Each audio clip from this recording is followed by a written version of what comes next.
दोस्तों, HCL technologies के quarter 4 के नंबर रिलीज हो चुके हैं। तो चलिए देखते हैं कि कंपनी ने क्वार्टर 4 में कैसा परफॉर्मेंस दिया है। लेकिन आपको बता देता हूं कि कंपनीज ने 24 रुपीज पर शेयर का डिविडेंड अनाउंस किया है, जिसकी रिकॉर्ड डेट 25 अप्रैल है और पेमेंट डेट 6 मई है। लेकिन कल HCL टेक्नोलॉजीज का शेयर 10 से 11% तक टूट गया। आखिर रिजल्ट में ऐसा क्या हुआ कि जो कंपनी का शेयर इतना ड्रैग हुआ, जिसने निफ्टी इंडेक्स को भी नीचे ड्रैग कर दिया। तो चलिए कंपनी के नंबर्स को देख लेते हैं। तो बात करते हैं कंपनी के रिवेन्यू की। तो कंपनी ने लास्ट क्वार्टर में 33,872 करोड़ का रिवेन्यू जनरेट किया था और लास्ट ईयर 30,246 करोड़ का रिवेन्यू जनरेट किया था। अभी मैं बात करूं, कंपनी ने 33,981 करोड़ का रिवेन्यू जनरेट किया है। अगर मैं बात करूं लास्ट ईयर के कंपैरिजन में, तो कंपनी ने 12% की ग्रोथ दिखाई है।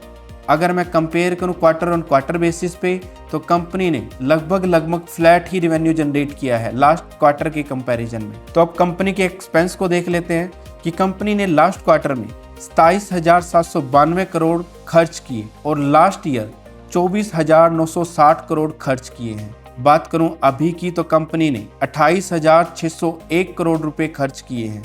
अगर मैं बात करूं लास्ट ईयर के कंपैरिजन में, कंपनी के खर्चे लगभग 15% से बढ़े हैं, जो इन्वेस्टर के लिए एक नेगेटिव पॉइंट है। तो चलिए कंपनी का प्रॉफिट देख लेते हैं, कंपनी ने कितना प्रॉफिट जनरेट किया है। अगर मैं बात करूं लास्ट क्वार्टर की, तो कंपनी ने 4,082 करोड़ का प्रॉफिट जनरेट किया है लास्ट क्वार्टर में और लास्ट ईयर 4,309 करोड़ का प्रॉफिट जनरेट किया है। मैं अभी की बात करूं तो कंपनी ने 4,490 करोड़ का प्रॉफिट जनरेट किया है। अगर हम कंपेयर करते हैं लास्ट ईयर के कंपैरिजन में, तो कंपनी ने लगभग 4% का प्रॉफिट में ग्रोथ दी है।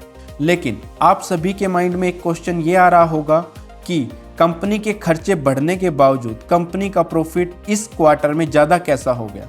तो हमें एक चीज़ समझने की ज़रूरत है कि कंपनी का जो ऑपरेटिंग प्रॉफिट है लास्ट क्वार्टर में 6,465 करोड़ था और लास्ट ईयर 5,735 करोड़ था और करंट क्वार्टर में 5,702 करोड़ है। कंपनी को एक लेबर कोड के कारण 956 करोड़ की पेनल्टी लगी थी, जिसकी वजह से कंपनी का ओवरऑल प्रॉफिट लास्ट क्वार्टर में नीचे चला गया। अगर कंपनी का न्यू लेबर कोड के कारण पेनल्टी नहीं लगती, तो कंपनी का करंट क्वार्टर का जो प्रॉफिट है वो कम होता as comparison to last quarter.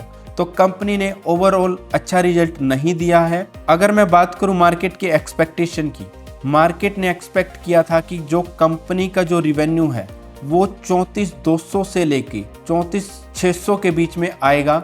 लेकिन HCL टेक्नोलॉजीज का रिजल्ट मार्केट की एक्सपेक्टेशन के अकॉर्डिंग नहीं आया, जिसकी वजह से एक ही दिन में कंपनी का शेयर 10% तक नीचे चला गया, जिसने निफ्टी IT इंडेक्स को भी ड्रैग कर लिया। अगर मैं बात करूं डिफरेंट ब्रोकरेज हाउसेस की, तो कंपनी का जो प्रॉफिट एक्सपेक्टेशन था वो 4,620 करोड़ से लेके 4,830 करोड़ का अनुमान लगाया गया था। लेकिन कंपनी का जो ओवरऑल इस क्वार्टर का प्रॉफिट है वो मार्केट एक्सपेक्टेशन से बहुत कम आया, जिसकी वजह से मार्केट में पैनिक सेलिंग आई और 10 से 11% तक शेयर नीचे ड्रैग हो गया। अगर मैं बात करूं प्रॉफिट मार्जिन की, तो लास्ट ईयर जो कंपनी का प्रॉफिट मार्जिन था वो लगभग 14% था और लास्ट क्वार्टर में जो कंपनी का प्रॉफिट मार्जिन था वो लगभग 12% के आसपास था और करंट क्वार्टर में 13% के आसपास है। अगर कंपनी का लेबर कोड की पेनल्टी ना लगती, तो कंपनी का मार्जिन लास्ट क्वार्टर में काफ़ी ज़्यादा था as comparison to current quarter. इसकी वजह से कंपनी का जो शेयर है वो 10 से 11% तक नीचे ड्रैग हुआ।